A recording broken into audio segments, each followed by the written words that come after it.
Bon, merci beaucoup.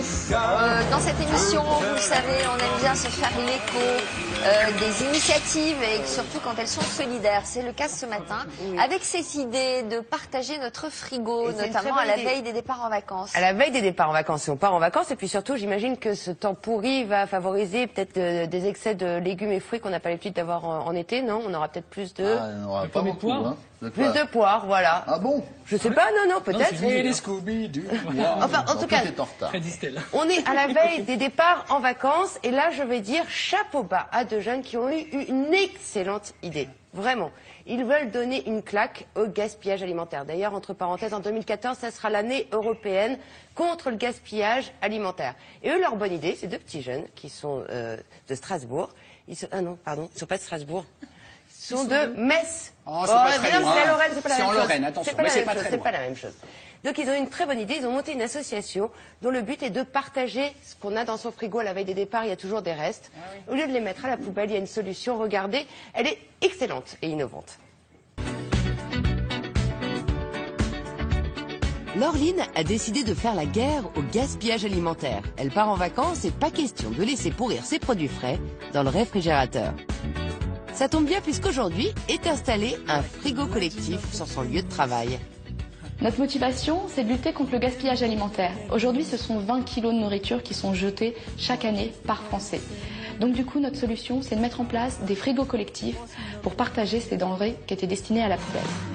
Ce qu'on vous a proposé, c'est un kit qui vous permet d'indiquer qui partage, donc entre vous, indiquez votre nom et à quelle date vous l'avez partagé. Les personnes passant dans ce lieu de vie commun pourront déposer des aliments de leur frigo qu'ils ne consommeront pas et d'autres personnes passeront juste après pour récupérer ces aliments et les consommer. J'organise une soirée ce soir et du coup on va se partager ça et manger ça ensemble. Je vis seul, j'ai acheté 1 kilo de pommes de terre dernièrement et puis elles ont tendance à germer. Alors au lieu de les laisser germer, j'en ramène une moitié ici et puis ici je récupère des yaourts, des fromages et des choses qui sont à partager, quoi. Moi personnellement, j'aime pas du tout jeter la nourriture, j'aime pas le gâchis. Donc là, de pouvoir, plutôt que de jeter ou de laisser pourrir tout simplement en me disant je vais le manger un jour et finalement jamais, bon voilà, je le ramène ici et je le partage et au moins je sais que ça va être mangé et bien utilisé. Nous, notre but, c'est de démystifier justement le partage alimentaire. Souvent, les gens vont assimiler ça à être dans le besoin. Or, nous, on veut s'adresser à tout le monde, que ce soit du particulier ou entre collègues, que ce soit très facile de partager. Ah bah là, je vois qu'il y a Yannick qui a laissé ce qui doit être des légumes. Donc c'est super, je vais pouvoir repartir avec et me faire un bon petit repas ce soir. Partager les restes, comment fait-on? Comment se répartir les illusions? Bonne nouvelle, demain c'est entre voisins que vous allez pouvoir partager ce qu'il y a dans votre réfrigérateur. Moi je pars en week-end donc je peux pas les manger en attendant donc pour que ça périme pas et que d'autres peuvent s'en servir pour avoir un bon petit dessert, je les mets sur le site. Effectivement, l'association a développé une application sur Internet qui permet de poster les photos des denrées à récupérer dans son réfrigérateur. Le voisinage est alerté, à lui de venir le chercher.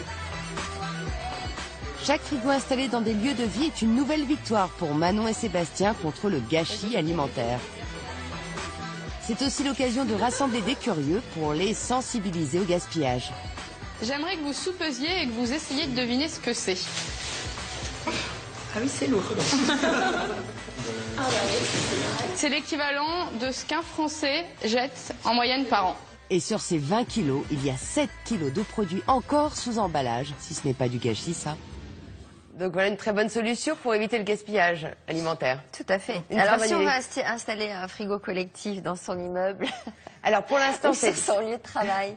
Vous êtes resté bloqué sur la météo. Tout à fait. Tout à fait. Non mais je reste optimiste pour l'été, moi. Ouais. Bon, très bien. Mais dans tous les cas, sachez que aujourd'hui c'est des petits jeunes qui ont monté ça dans la région Lorraine et eux ils s'engagent à installer un réfrigérateur collectif. Et à l'entretenir, c'est-à-dire que toutes les semaines, à l'entretenir. Toutes les semaines, il va vérifier, parce qu'en plus, ce que j'ai appris, moi j'ai fait un petit stage avec eux, comment On dresse son réfrigérateur pour éviter le gaspillage, le moins sale en haut, le plus sale en bas dans le réfrigérateur. Et toutes les semaines... C'est moins sale? Oui, parce que c'est terreux un légume, c'est pour ça qu'on le met tout en bas.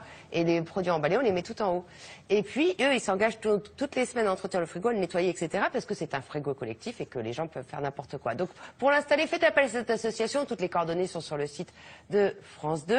Sachez que l'idée, c'est que vous repreniez le relais, vous aussi, et que vous montiez la même chose dans votre région pour éviter ce fameux gaspillage. La bonne idée aussi, c'est que, voilà, un particulier, au-delà de ces réfrigérateurs collectifs, vous partez en vacances, Damien, il vous reste des yaourts, un gâteau qui traîne, et vous n'allez pas le passer à la poubelle. Non. Prenez-le en photo, mettez sur le site, et les gens de votre entourage vont venir le chercher pour que ça évite de terminer gaspillé totalement. Voilà.